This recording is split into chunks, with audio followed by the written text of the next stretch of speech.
Lena thought it was just another night of surviving rude customers, until three rich men pushed her to the edge, and the billionaire owner stepped up behind them, silently watching everything. Hi, my beautiful family. Thank you for sticking around with me through our trying times. I really appreciate your love and support. We're finally back again to give you many more beautiful stories. If you're already hooked in for today's story and ready to enjoy it, click subscribe and let me know in the comments where you're watching from, because tomorrow I will be giving you another story just as interesting as this one, and you don't want to miss it. Now let us begin. Lena adjusted her apron for the third time in 5 minutes, trying to smooth out wrinkles that only existed in her mind. Her shift had barely started, yet exhaustion already clung to her like a second uniform, tight, uncomfortable, and impossible to escape.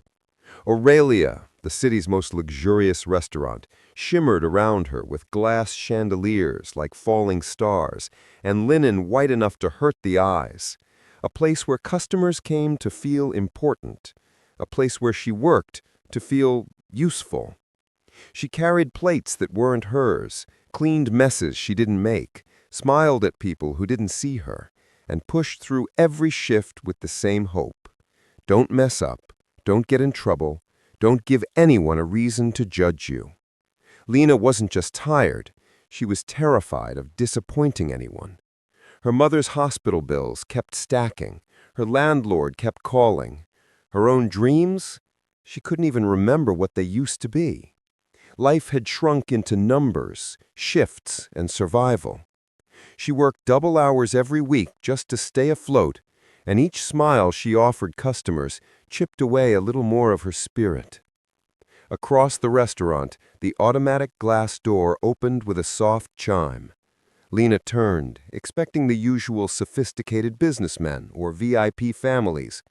Instead, she saw 3 men in designer suits, loud gold watches, louder voices, and the kind of smirks she recognized instantly. Rich men who wore entitlement like cologne. Her heart sunk. They chose a booth in her section. Of course. One of them snapped his fingers before she even reached the table. "Hey, sweetheart," he said, not looking at her but at his reflection in his phone. "We'll need menus, cold water, and don't take long, we're starving." The second man smirked. "And make sure you don't mess anything up, we're not in the mood to babysit." Lena felt her jaw clench, but she forced a smile anyway. "Of course, sirs, I'll be right back." Inside, something small and fragile cracked.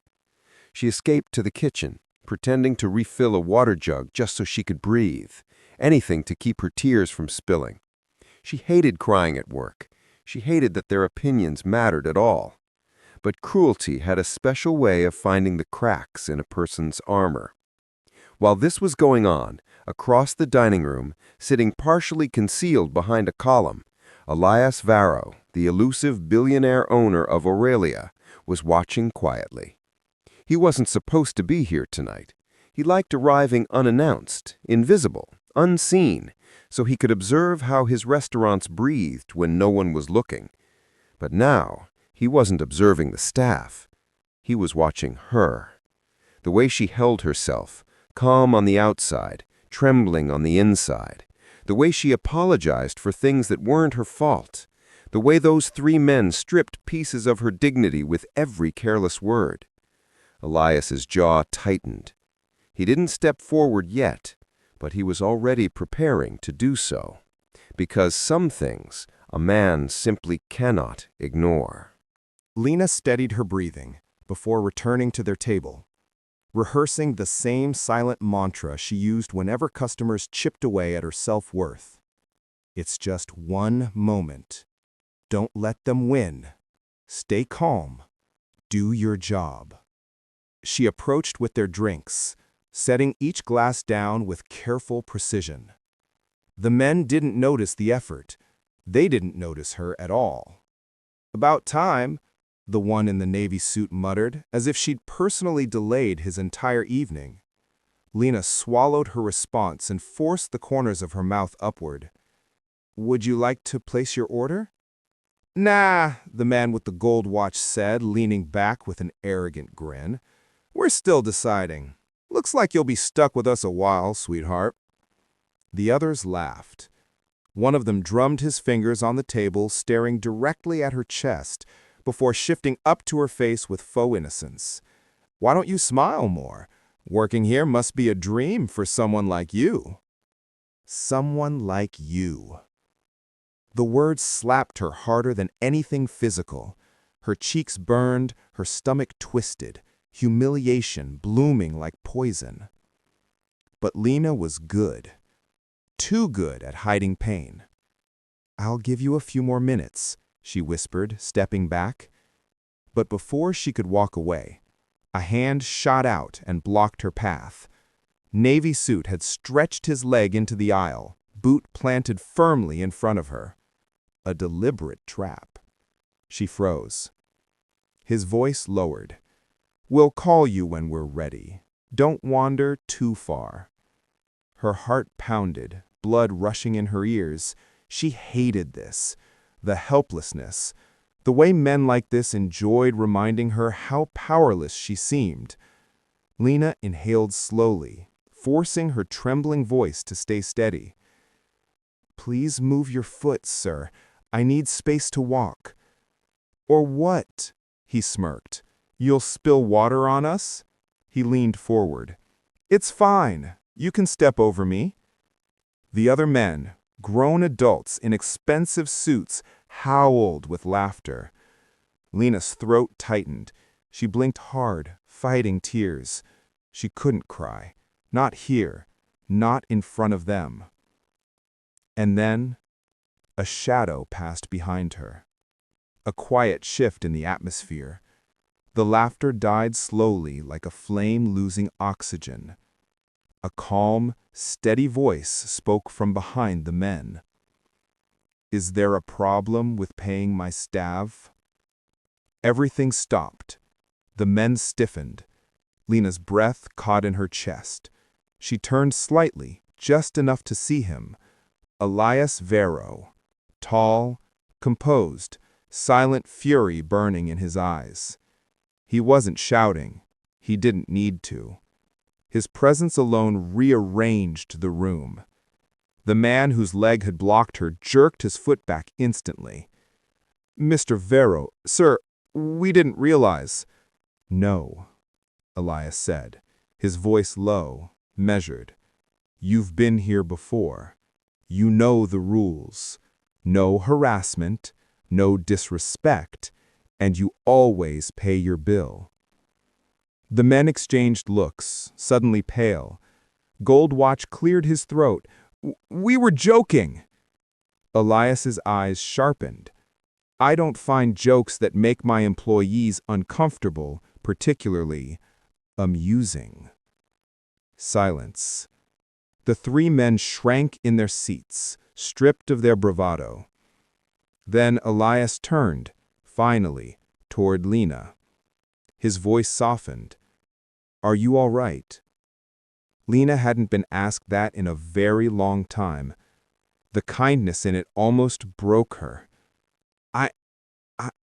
I'm fine. But Elias could see she wasn't. The moment, the spark, wasn't just Elias stepping in. It was someone finally seeing her. Someone who didn't treat her like she was nothing. Someone powerful enough to change everything. And Lena didn't know whether to run or breathe for the first time. Lena wished the floor would open up and swallow her whole. After Elias confronted the men, the rest of the restaurant felt frozen in a suspended, uncomfortable quiet. She slipped away the moment she could, retreating behind the service counter where she pretended to reorganize silverware, anything to avoid making eye contact with anyone, especially him. Her chest tightened with embarrassment. She hated feeling like a problem, hated that someone had to save her, hated even more that it had been him, the owner of the entire place. What if management thought she was causing drama? What if she got fired? What if... Lena... She flinched. Elias stood a few steps behind her, keeping careful distance, as though approaching a frightened bird he didn't want to scare off. His voice was low, soft, stripped of the authority he had used minutes ago. "I didn't mean to startle you." She kept her back turned as she stacked cutlery that didn't need stacking. "I'm just busy." He hesitated. "You don't need to hide." Her throat closed. She turned sharply. "I'm not hiding. I'm working." Her voice came out harsher than she intended. His eyes softened, not offended, but concerned. That somehow made it worse. "I saw what happened," he said gently. "You didn't deserve that." Her heart hammered. "It's fine, really. Customers get like that sometimes." "That shouldn't make it acceptable." She hugged a stack of napkins to her chest like a shield. "Please, please don't make a big deal of this." But Elias wasn't a man who overlooked cruelty. Not anymore. Across the dining room, the three men whispered furiously among themselves, clearly shaken. Their whispers weren't quiet enough. Rumors spread quickly. A few staff members cast uneasy glances at Lena, unsure what happened. The kitchen doors swung as chefs poked heads out, sensing tension. Pressure bubbled around her like boiling water. The gossip started fast.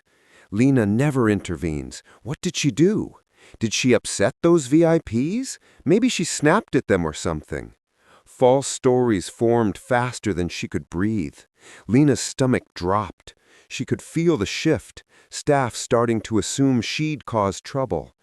This was why she didn't want attention. This was why she didn't want saving. Elias noticed the looks too. His jaw tightened. He stepped closer, but Lena stepped back. "Please, please just go sit down. People are staring." "I don't care," he said quietly. "But I do," she whispered. Their eyes met. His calm, hers glassy. The tension between them wasn't anger. It was fear. Hers. Concern. His. Before either could speak again, a server rushed to Lena's side. Management wants to see you. Now." Her blood ran cold. Elias straightened instantly. "For what?" The server glanced nervously between them. "Unsure. Someone reported an incident. I don't know the details." Her worst nightmare was unfolding in real time. She turned away from Elias, panic rising like a tide. "I have to go." "Lena, please don't follow me," she whispered, her voice cracking. And she hurried toward the manager's office, pulse pounding, shame flooding her senses. Elias watched her go, helpless for the first time in years. He hated the feeling. If you're still watching, don't go anywhere, because what happens next proves that sometimes the real villains aren't the loudest ones in the room. The walk to the manager's office felt like walking to a firing squad. Lena tried to breathe, tried to steady her shaking hands, but every step tightened the knot in her stomach. She hated confrontations, hated being singled out. All she wanted was to do her job quietly and go home. When she opened the door, however, she found not just her manager, but Elias already there. Her stomach dropped. "Mr. Vero," she whispered. Elias stood beside the manager's desk, arms crossed loosely, not intimidating but undeniably present, like a silent witness refusing to leave. "I asked to be here," he said calmly. Her manager, Miss Doyle, cleared her throat. "There's been a concern raised about an interaction with a table of VIP guests." Lena flinched. Elias's eyes darkened. Miss Doyle flipped through a clipboard. "They claim you were rude, unprofessional, and created a hostile environment." Lena's mouth fell open. "What? That's not, She swallowed. "That's not what happened." Elias stepped forward before she could spiral into panic. His voice cut clean through the tension. "I watched the entire exchange. She conducted herself with professionalism. They did not." Miss Doyle stiffened. Employees rarely had the owner standing up for them. Elias continued, tone sharp but controlled. "If anyone here needs to face consequences, it isn't Lena." Lena stared down at her hands. Hearing someone actually defend her, felt like stepping into an alternate reality. Miss Doyle exhaled slowly. Then I'll close the complaint immediately.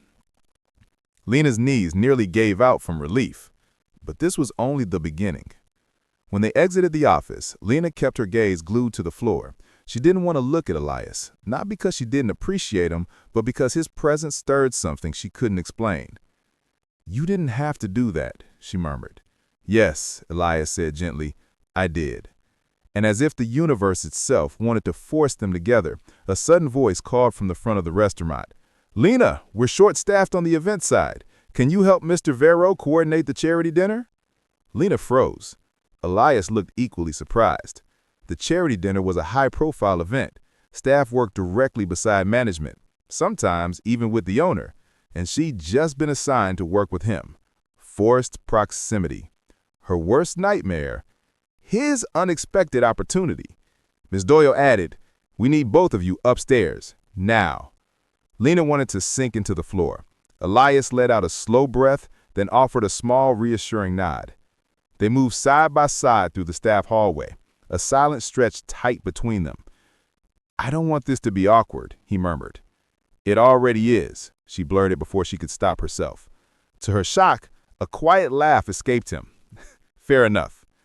They reached the banquet room, busy, bustling, tables being set, decorations half finished. Lena grabbed supplies, trying to distract herself with work. But every time she turned, Elias was there too, helping carry centerpieces, adjusting place cards, even rolling up his sleeves to assist the staff. Lena stared. "You do manual work?" He shrugged. "Leadership isn't about standing above people." A small smile tugged at her lips. She hadn't expected that answer. While fixing a centerpiece, their hands brushed accidentally. They both froze. A spark, small but undeniable, jumped through the air. Elias cleared his throat. "Sorry." "No, it's my fault," she whispered, cheeks warming. A moment of soft, awkward vulnerability settled between them. Not fear, not tension. Something gentler. Something dangerous. By the end of the night, Lita realized Elias Vera wasn't the cold, distant billionaire the world assumed him to be. He was lonely, human, steady in a way she desperately wished she could rely on. But she wasn't ready to trust that feeling. Not yet. And that hesitation would soon cost them both. The restaurant felt strangely quiet the next morning, the kind of silence that follows a storm even when nothing seems out of place. Lena moved through the staff hall with her head low, her chest tight. She had barely slept after the charity event. The closeness she shared with Elias still lingered in her mind, his soft laughs, the way he listened, the moment he looked at her as if she mattered. She tried to bury it. She failed. Her shift had barely begun when Mara, a fellow waitress, rushed toward her with wide eyes. "Lena, there's something you should hear." Before she could ask, two line cooks leaned near the espresso counter, whispering just loud enough. Of course she gets special treatment. Please, he's the owner. You think he cares about a waitress for any reason other than pity? Look at her. She's the perfect charity case. Their words hit her like ice water to the spine. Charity case. So that was what everyone thought. That the billionaire only stepped in because he pitied her? That she was too weak to stand up for herself without a savior? Her face flushed with humiliation. The fragile confidence she had gained in Act 4 cracked instantly. Mara touched her arm gently. "Don't listen to them. They don't know anything." But Lena stepped back, hurting. "She should have left me alone," she whispered. At that moment, one of the three rich men walked through the door, smirking like a man ready to cause trouble. He wasn't here to eat. He never came this early. He approached Lena like a hunter who smelled vulnerability. "Morning, sweetheart," he said loudly. "I'm just here to let your boss know that if he keeps protecting you, people will start thinking he has motives." A few staff members glanced over. Someone snickered. Lena's shame burned through her throat. Before she could respond, Elias emerged from the office hallway, jaw clenched with dangerous calm. His eyes were locked on the man, anger simmering beneath the surface. "What exactly are you implying?" Elias asked quietly. The man shrugged innocently. "Just saying the whole staff knows you're babysitting her. People talk." Elias stepped forward, but Lena stepped back. Her voice cracked. "Stop, please. You're only making it worse." Elias turned to her, stunned. "Lena?" She shook her head, tears swelling but refusing to fall. "I can't do this. I can't have my dignity questioned because you decided to help me." "It wasn't pity," he said sharply. "Everyone thinks it is," she whispered. He reached for her, but she pulled away as if the touch itself would shatter her. "I need to quit," she said softly. Elias froze. "What? This place used to feel like safety. Now it feels like eyes, whispers, and pity. I can't stay here. Not like this. Not with you watching me like I'm breakable." Her voice trembled on the last word. Elias's heart cracked open. He wanted to explain, to tell her she wasn't breakable. She was the strongest person he'd ever met. But she was already turning, walking toward the staff room with her shoulders curled inward. He watched her pack her locker, every motion small and defeated. A symbolic surrender. A woman giving up on herself before anyone else could hurt her again. When she lifted her small suitcase and pushed through the back door into the rain, Elias finally moved. He whispered to himself, voice shaking, "Lena, please, don't walk away." But she was already gone. And for the first time in years, the billionaire felt terrified, because the woman who taught him how to feel again was disappearing into the storm. Rain hammered the pavement in steady sheets, the kind that blurred headlights and drowned footsteps. Lena pulled her thin jacket tighter around herself as she stepped out of the alley behind the restaurant. Her suitcase wheels splashed through puddles, dragging behind her like the last piece of a life she no longer wanted to carry. She didn't know where she was going. She only knew she had to get away. Her breath shook as she whispered to herself, "I just need to disappear for a while." But the truth burned beneath that. She wasn't running from the restaurant. She was running from the possibility that someone like Elias Varro could care for her. Because if he did, and she wasn't enough, that would destroy her. She reached the edge of the block when she heard it. "Lena!" Her steps faltered. Rain dripped from her lashes. The voice was unmistakable. Slowly, she turned.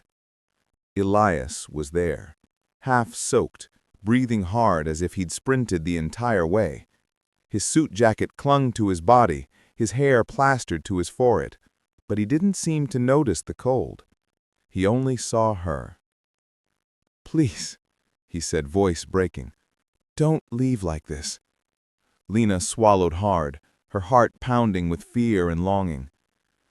"Elias, you can't keep rescuing me. It makes people talk, and it makes me feel like—" Her voice cracked. "Like I need saving." He took one step closer. She backed up. Not because she feared him, but because she feared what he made her feel. "Elias," he said softly, "I wasn't trying to rescue you." Her breath caught. "I was trying." He struggled, like the words were stones he hadn't lifted in years. "I was trying not to lose you." Her chest tightened painfully. "Why? Why me?" Rain poured harder. He didn't even blink. "Because you're the first person in years who makes me feel something real." He exhaled shakily. "When I saw those men humiliating you, it wasn't pity. It was anger.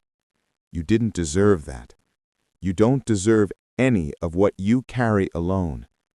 She shook her head, tears mixing with rain. "You don't understand, Elias. People see a billionaire and a waitress, and they think I'm weak. They think I'm nothing." He stepped closer until he stood just a foot away. "Then they're wrong." His voice dropped to a raw whisper. "You are the strongest person I've ever met. I've watched you work through exhaustion, treat cruel people with grace, and still show kindness when you're hurting.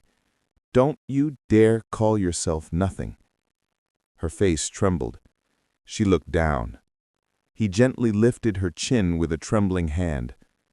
"You don't need saving, Lena, but I do." His eyes glistened. "And you're the only one who's managed to reach me." Silence hung between them, heavy with truth. Then, an emotional echo from Act Two. He asked quietly, "Are you all right?" This time, Lena didn't feel small. She didn't feel pitied. She felt seen. She let out a shaky breath, her voice small but honest.